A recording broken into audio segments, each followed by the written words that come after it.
வணக்கம். அதாவது இப்போ அஸ்ஸாம்ல நடந்து முடிஞ்ச எலக்ஷன்ல காங்கிரஸோட ஒரு தேர்தல் வாக்குறுதி. அது வந்து ஒரு இன்றைய காங்கிரஸ் உள்ள தலைவர்கள் 2ஆம் தர, 3ஆம் தர தலைவர்களா கேவலமான நாட்டோட நலன் மீது அக்கறை இல்லாத தன்னோட வெற்றி வாய்ப்புக்காக எதை வேணாலும் செய்யக்கூடிய நிலைமையில இருக்கிறாங்க. அதுக்கான உதாரணம் தான். அவங்க என்ன சொல்லியிருக்காங்கன்னா, நாங்க ஆட்சிக்கு வந்தோம்னா ஒரு 6 சாதிகள் அவங்களுக்கு பழங்குடியின அந்தஸ்து குடுப்போம் அப்படின்னு சொல்லியிருக்காங்க. சரிங்களா?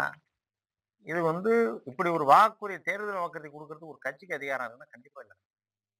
ஒரு சாதிய நான் பட்டியலினமாக்குவேன், இல்ல ஒரு பழங்குடியினமாக்குவேன், இல்ல ஒரு பிற்படுத்தப்பட்ட சாதியில சேர்ப்பேன். இப்படின்னு சொல்றதுக்கு முடிவெடுக்கிறது இந்தியாவோட உச்ச நீதிமன்றத்துக்கே அதிகாரம் இல்ல. ஏன்னா மணிப்பூர் விஷயத்துல மணிப்பூர்ல அந்த மணிப்பூர் அந்த ஹைகோர்ட் ஒரு அவங்க அந்த மெய்த்தி இன மக்கள பழங்குடியினர் சேர்க்கலாம் அப்படின்னு சொன்ன ஒரு காரணத்துக்கு எதிரா தான் அங்க போராட்டமே வெடிச்சுச்சு.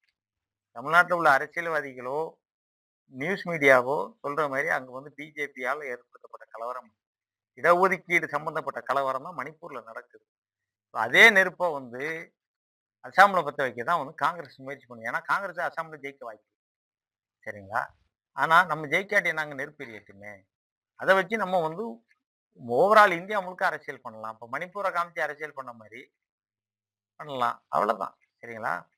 அப்ப அந்த மணிப்பூர்ல அந்த ஹைகோர்ட் சொன்ன தீர்ப்புக்கு, அந்த சஜஷனுக்கு எதிர்த்து இந்திய உச்சநீதிமன்றம் இந்த விஷயத்துல கருத்து சொல்றதுக்கு கூட கோர்ட்டுக்கு அதிகாரம் இல்ல. இதுக்கான முழு அதிகாரமும் இந்திய ஜனாதிபதி கையில இருக்கு. சுப்ரீம் கோர்ட் கூட இல்லன்னு சொல்லிருச்சு. சரிங்களா? மெய்த்தி மக்கள் ரொம்ப நாளா டிமாண்ட் பண்ணாங்க. எங்களுக்கு பழங்குடியின அந்தஸ்து குடுங்க அப்படின்னு. ஏன்னா மணிப்பூர பொறுத்தவரையும் 90% இடம் நிலப்பரப்பு பாதுகாக்கப்பட்ட அ வன மற்றும் மலைப்பகுதிகளா இருக்கு. சரிங்களா? உங்களுக்கு தெரியும், ஒரு பாதுகாக்கப்பட்ட வனத்துக்குள்ள வசிக்கிறதுக்கோ, தொழில் செய்றதுக்கோ, வேட்டையாடுறதுக்கோ, இல்ல தேன் எடுக்கிறதுக்கோ ஏதோ ஒண்ணு. இது பழங்குடியின மக்களுக்கு உண்டு. சரிங்களா? மத்த மக்களுக்கு உண்டா? ஐ எஸ்சி, எம்பிசி, பிசி, எஃப்சி மக்களுக்கு உண்டா? கண்டிப்பா கிடையாது. அப்போ Meitei மக்களுக்குள்ளேயே FC, PC, MBC, SC மக்கள் இருந்தாலும், அவங்களுக்கு அந்த பாதுகாக்கப்பட்ட வனமண்டலத்துக்குள்ள வசிக்க எதுக்கும் அதிகாரம் கிடையாது. அப்போ அந்த மன்னராட்சி காலத்துல அந்த பகுதியை ஆண்ட மக்களான மெய்த்தி மக்கள் மணிப்பூரோட தலைநகரான இம்பாலுக்குள்ளே முடங்கி கிடக்க வேண்டியதுதான். இதுக்கு எதிரான போராட்டம் தான் அவங்க. பிஜேபி அரசாங்கம் எப்போதும் ஒரு தேர்தல் அறிக்கை கொடுக்கல. நாங்க வந்தோம்னா மெய்த்திக்கு பழங்குடியின அந்தஸ்து வாங்கி கொடுப்போங்கிறத ஒரு இதா குடுக்குது. ஆனா இம்பால்ல உள்ள அனைத்து கட்சி மெய்த்தி தலைவர்களும் இந்த கோரிக்கைய நீண்ட காலமா சொல்லிக்கிட்டு இருக்காங்க.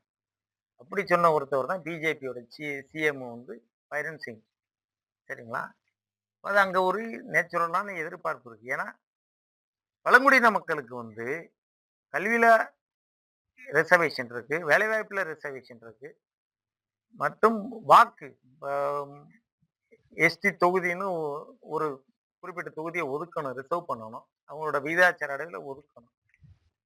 இது 3ல ரிசர்வேஷன் மட்டும் கிடையாது. இடத்துக்கான உரிமை. அதுவும் பழங்குடியினருக்கு மட்டும். அவங்களுக்கு மட்டும் தான் அந்த குறிப்பிட்ட உரிமை இருக்கு. வேற எந்த ஜாதிக்கும் கிடையாது. எஸ்சி, எம்பிசி, பிசி, எஃப்சி யாருக்கும் கிடையாது. சரிங்களா? அப்போ அந்த இம்பால் வேலியில இருக்க மெய்த்தி மக்களுக்கு இடஒதுக்கீடு பிரச்சனை. ஏன் பிசில உள்ளவனுக்கு தான் இடஒதுக்கீடு இருக்கு. எஸ்சில உள்ளவனுக்கு தான் இருக்கு. அவங்க அதுக்காக போராடல.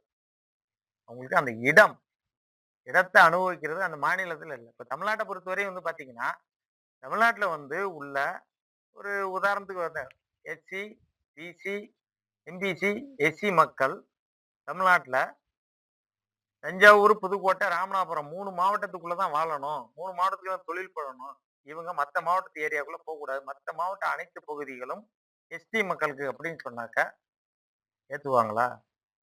ஏத்துவாங்களா? கண்டிப்பா போராடுவாங்க. ம். அதுதான். அப்போ இந்த 5 பிரிவுல வந்து ஒரு பிரிவுக்கு தான் வந்து 90% இடம். இந்த மற்ற வந்து 4 பிரிவுகளுக்கும் 10% இடத்துக்குள்ள வாழணும் அப்படின்னு சொன்னா யார் தான் ஏத்துக்குவா? ஸோ இதுதான் மணிப்பூர் பிரச்சனை. அதனால தான் கலவரம் நடக்குது. இந்த கோர்ட் அந்த ஒரு கருத்து சொன்னதுக்கு அப்புறம் நடந்த குக்கிகள் ஒரு 50,000 குக்கிகள் எதிர்த்து போராடுனாங்க இம்பால்ல. அந்த குக்கிகள் மீது மெய்த்தி தாக்குதல் பண்ணாங்க. அதோட தொடர்ச்சி இன்ன வரை நடக்குது. சரிங்களா? இப்போ அஸ்ஸாம்ல வந்து தாய், அகோம்,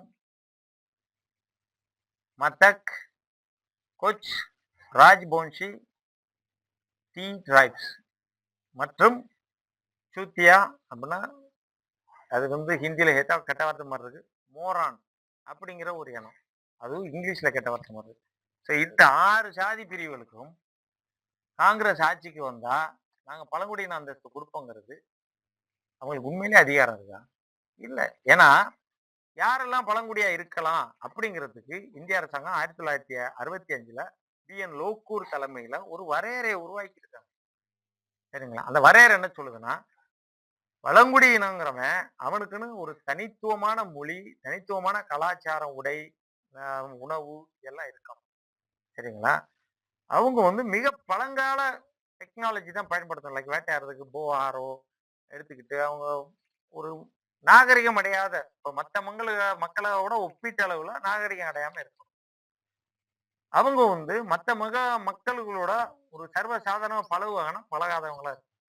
அவங்க வாழ்ற இடம் மத்த மக்கள் வாழக்கூடிய இடத்தோட இருக்கும்னா இல்ல. அது தனிமையா இருக்கும் வேற இடத்துல. ஒரு பெரும்பாலும் காட்டுக்குள்ள ஒரு மலை ஏரியாவுல அந்த மாதிரி தான் அவங்க வாழ்வாங்க. ஸோ இந்த மாதிரி தகுதிகள் இருக்கும் ஒரு இனம் பழங்குடி இனமாக அடையாளப்படுத்தப்படும் அப்படின்னு பி.என். தாக்கூர் சொல்லியிருக்காரு.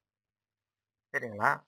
அவரே வந்து யாரெல்லாம் பட்டியல் இனத்துல இருக்கலாம் அப்படின்னு சொல்லுங்க. பட்டியல் இனத்துல இருக்கிறதுக்கு இருக்கக்கூடிய சாதிகளுக்கு முதல் தகுதி ஒரு குறிப்பிட்ட மக்களை எந்தெந்த சாதி மக்களை எல்லாம் எம்பிசி, பிசி, எஸ்சி மக்கள் இந்த பிரிவில் இருக்கிற மக்கள் தீண்டத்தகாதவர்களாக ஒதுக்கி வைத்தார்கள். சமூகத்தில் அவர்கள் இதுதான் முக்கியமான அளவீடே அதான். இந்த அன்டச்சபிலிட்டி தான் வந்து முக்கியமான அளவீடே அவங்களுக்கு. ஆனால் அப்போ இவங்க வந்து சமூகத்துல வந்து புறக்கணிக்கப்பட்ட மக்கள். வெள்ளைக்காரன் வந்து அவனை வந்து டிப்ரெஸ்டு பீப்புள். சரிங்களா? அப்போ ஆக்சுவலி அப்ரெஸ்டு பீப்புள் அவங்க. சரிங்களா? அவங்க வந்து ஒடுக்கப்பட்ட மக்கள். மற்ற சமூகத்தால. அப்போ அவங்க வந்து ஒடுக்கப்பட்ட மக்களோட பொருளாதாரம் மிகவும் பின்தங்கி இருக்கும். கல்வி அறிவு மிகவும் பின்தங்கி இருக்கும். சமூக பாதுகாப்பு மிகவும் பின்தங்கி இருக்கும். சரிங்களா? அப்போ எந்தெந்த ஜாதி எல்லாம் வந்து இந்த பட்டியலினத்துக்குள்ள வரணும்னா அதுக்கு ஒரு வரையறை இருக்கு. நினைச்சாலும் போயிட முடியாது. சரிங்களா? அந்த வரையறைக்கு உட்பட்ட மக்கள் தான். ஏன்னா அவங்களுக்குன்னு வந்து ஒரு சில ஒரு ஒரு சட்டம் வந்து ஒரு சில பாதுகாப்புகளை கொடுக்கும். ஏன்னா அவங்க வேலை வாய்ப்பு அவங்களோட பங்களிப்பு வேலையில வந்து அரசு வேலையில பங்களிப்பு கம்மியா இருக்கா, ரிசர்வேஷன் கொடுக்கும். அவங்களோட கல்வி தரம் ரொம்ப பின்தங்கி அவங்களுக்கு ரிசர்வேஷன் கொடுத்து படிக்க வை, அவங்கள மேல கொண்டு விட்டோம். ஸோ அவங்க வந்து தேர்தலில் போட்டியிடுறதுக்கு வாய்ப்பு நிறைய இல்ல. அவங்க பொருளாதாரத்துல பின்தங்கி இருக்காங்க. சமூக அளவுல வந்து மற்ற சமூகங்களுக்குள்ள இன்ஃப்ளூயன்ஸ் பண்ண முடியாத மக்களா இருக்காங்க. சரிங்களா? அப்போ குறிப்பிட்ட தொகுதியில அவங்க மட்டும் தான் நிக்கன்னு சொல்லுது. நீ ஓட்டு போட்டா அவங்களுக்கு தான் போடணும். அது வேற வேற கட்சியில நிக்கலாம். ஆனா நிக்கிறது யாரா இருந்தாலும் அந்த குறிப்பிட்ட பிரிவுக்குள்ள இருக்கும். ஸோ இந்த ரிசர்வேஷனை கொடுக்கணும். சரிங்களா? இது காங்கிரஸுக்கு தெரியுமே தெரியாது. ஏன்னா ஒரு ஒரு சாதி எந்த பிரிவுல இருக்கணுங்கிறதுக்கு வரையறை இந்தியாவுல இருக்கா இல்லையான்னு தெரியும். காங்கிரஸ் அறிவிச்ச இந்த 6 சாதிக்கும் வந்து பழங்குடி இனத்துல சேரத்துக்கான தகுதி இருக்கா? மெய்த்திக்கு இல்லைன்னு சொல்லி தான் இப்ப அங்க பிரச்சனை நடந்துச்சு. புது பிரச்சனை உருவாக்கம். சரி, இப்ப இந்த 6 ஜாதியும் வந்து பழங்குடி இனத்துல சேர்த்தா அஸ்ஸாம்ல இருக்கிற ஏற்கனவே பழங்குடியா இருக்கிறவன் ஏத்துக்குவானா? ஏத்துக்க மாட்டான். ஏன்னா அந்த ஒரு ஒரு குறிப்பிட்ட ஜாதி சொல்றேன் எல்லாருக்கும் தெரியும். போடோஸ்ன்னு ஒரு ஜாதி இருக்கு. பழங்குடியினம். அவன் ஏத்துக்குவானா? இந்த போடோஸ் வந்து இந்திய அரசாங்கத்தை எதிர்த்து தன்னோட கலாச்சாரம் வேற, என் மொழி வேற, எல்லாமே வேற. ஏன்னா வந்து தனி நாடா அப்படி சொல்லி ஆயுத போராட்டத்துல ஈடுபட்ட சாதி போடோஸ். சரிங்களா? போடோலேண்ட் கேட்டு போராட்டம் சாதி. உங்களுக்கு இன்னமும் தெரியலன்னா தமிழ்ல உயிரேன்னு ஒரு படம் வந்துச்சு. ஷாருக் கானும் மனிஷா கொய்ராலாவும். அந்த மனிஷா கொய்ராலா எந்த இயக்கத்தை சேர்ந்தா போடோஸ் சேர்ந்தவங்க தான். அந்த போடோ ஆர்மியை சேர்ந்தவங்க தான் தற்கொலை படையில வந்து அந்த குடியரசு தினத்துல வெடிக்கிறதுக்காக வருவாங்க. சரிங்களா? அப்போ அப்படிப்பட்ட இனம் வெறும் எண்ணிக்கையில இருக்கிறாங்க. அவங்க காங்கிரஸோட அவங்க மட்டுமா எதிர்க்கிறாங்க? கிடையாது. அப்போ அவங்க வந்து மிஷிங்ஸ்ன்னு ஒரு பழங்குடி இனம், கார்பிஸு இவங்க எல்லாமே வந்து எதிர்க்கிறாங்க. ஏன்னா, நீ புதுசா ஒரு 6 ஜாதிய சேர்த்து விட்டனாக்க, எங்களோட வேலைவாய்ப்புல உள்ள இடஒதுக்கீடு, எங்களோட வேலைவாய்ப்புல உள்ள ஆம் இட படிப்புல உள்ள இடஒதுக்கீடு, எங்களோட வாக்கு சாவடிகளோட எண்ணிக்கை இதெல்லாம் குறையும். ஏன்னா ஏன்னா மக்கள் அதிகமாயி போயிரும். அப்படிங்கிறாங்க. அப்போ அது ஒரு பிரச்சனை தான் இங்க. நீங்க மணிப்பூர்ல என்ன பிரச்சனை இருக்கோ, அதே பிரச்சனை. ஏன்னா காங்கிரஸ் வந்து வடகிழக்கு மாநிலங்கள்ல காங்கிரஸோட ஆதிக்கம் குறைஞ்சுக்கிட்டே வருது. மா 2 விஷயம். வடகிழக்கு மாநிலம் இன்ஃப்ராஸ்ட்ரக்சர் வழியா வளர்ந்துகிட்டு வருது. ஸோ மக்கள் வளரும்போது அங்க வந்து காங்கிரஸ் வேணான்னு நினைக்குது. அப்போ "நீ தான் என்ன நிராகரிக்கிய, நீ ஏன் நல்லா இருக்கிற, நாசமா போ" அப்படின்னு காங்கிரஸ் நினைச்சு, இந்த மாரி சாதிய, மதவாத கலவரங்கள தூண்டுறதுக்கு காங்கிரஸும் தயாராயிருச்சு. காங்கிரஸுக்கு நாட்டு மேல எவ்வளவு அக்கறை பாருங்க. அதிகாரத்த என்ட்ட குடு நான் ஆள்றேன். நீ வந்து உனக்கு நான் ஒண்ணும் பண்ணாட்டியாவது நீ உயிரோட இரு. எனக்கு நீ அதிகாரத்த குடுக்கலன்னு நீ செத்து போ. அப்படிங்கிற முடிவுக்கு வரும். மக்கள் பார்த்துக்கிட்டு இருக்காங்க. கட்சிகளோட அதிகாரங்கள் வந்து அளவு மீறி போயிடுச்சு. நாட்ட கெடுக்கிறதுக்கு நல்லா யோசிக்கிறாங்க. மக்கள் சிந்திச்சா சரி. நன்றி.